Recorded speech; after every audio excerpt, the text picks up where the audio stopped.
আজ তোমাদের বানিয়ে দেখাবো লোটে মাছের ঝাল। আরে দাঁড়াও, কোথায় যাচ্ছ? তোমরা ভাবছো তো যে লোটে মাছের ঝাল দেখাবে, তো লোটে মাছ কই, পাচ্ছে তো লেবু পাতা। আরে বাবা, এই লেবু পাতা দিয়েই তো বানাবো লোটে মাছের ঝাল। দেখো, আমি এখানে বেশ কয়েকটা লেবু পাতা ছিঁড়ে নিয়েছি পরিষ্কার দেখে। আর আকাশের অবস্থা দেখেছো? সূর্য যেন আমার দিকে তাকিয়ে রয়েছে গিলে খাবে বলে। আর আকাশটা কিন্তু দেখতে সুন্দর লাগছে, যতই রোদ্দুর উঠুক না কেন। দেখো কত সুন্দর লাগছে, কিন্তু পায়ের নিচটা পুড়ে যাচ্ছে। আর এই দেখো, আমি এখানে লেবু পাতাগুলোকে বেশ ভালো করে ধুয়ে নিয়েছি, ধুয়ে রেখে দিয়েছি। আর এখানে লোটে মাছের মধ্যে দিয়ে দিয়েছি লবণ, হলুদ। তোমরা তোমাদের ইচ্ছে মতো পরিমাণ মতো করে হলুদ দিয়ে দিও। আর এখানে দিয়ে দিয়েছি অনেকটা সর্ষের তেল। আমার একটু তেল দিলে বেশ ভালোই লাগে, তবে তোমরা চাইলে তেলটা কম দিতে পারো। আর এখানে আমি দিয়ে নিয়েছি আদা, জিরে, পেঁয়াজ, রসুন, টমেটো বাটা আর শুকনো লঙ্কা। অবশ্যই তোমরা চাইলে কাঁচা লঙ্কাটা ব্যবহার করতে পারো, কিন্তু লাল লাল কালার হলে দেখতে বেশ ভালো লাগে, কি তাই না? আমারও দেখতে ভালো লাগে, আর দেখতে ভালো লাগলেই তো খেতে ভালো লাগবে, তাই না বলো?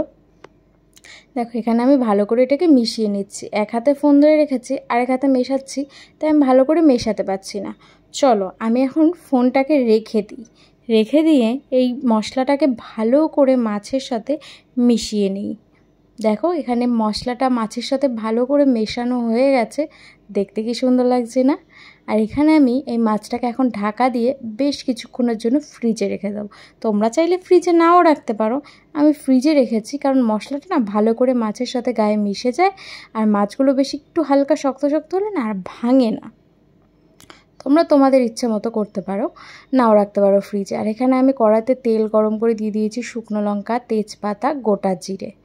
গোটা জিরে একটু একটু করে দিচ্ছি, রান্না করতে করতেও আমার একটু বদমাইশি করতে ইচ্ছে করে। চলো, গোটা জিরেটা আমি বেশ দিয়ে দিলাম বেশ খানিকটা। এখানে চাইলে তোমরা কিন্তু মেথিও ব্যবহার করতে পারো, আমার কাছে এখন মেথিটা নেই বলে গোটা জিরেটা দিলাম।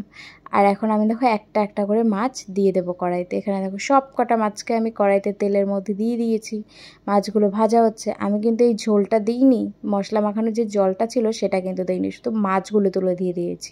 দেখো, তাতেও মাছের থেকে কত পরিমাণে জল উঠেছে। মাছটা আমি মাঝখানে উল্টিয়ে দিয়েছি, সাইড দিয়ে দেখছো বেশ সুন্দর সুন্দর ভাজা হয়েছে।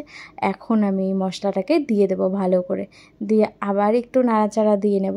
নাড়াচাড়া দেওয়ার পরে এর মধ্যে দিয়ে দেবো সামান্য পরিমাণে চিনি। এইবার আমি কি করব, এই যে ধুয়ে বেছে রেখেছিলাম লেবু পাতাগুলো, ওগুলো ছিঁড়ে নিয়েছি যাতে পুরো মাছটা দিতে পারি। এখন আমি ছোট ছোট লেবু পাতাগুলোকে ভালো করে সব কটা মাছের ওপরে দিয়ে দেবো। সব কটা মাছের ওপরে তো আর দেওয়া যায় না, মানে ভালো করে পুরো মাছটার মধ্যে যেন লেবু পাতার ফ্লেভারটা আসে, তাই আমি সেরকমভাবে দিয়ে নেব। দেখো, আমি একটা একটা করে সব কটা লেবু পাতা দিয়ে দিলাম মাছের মধ্যে।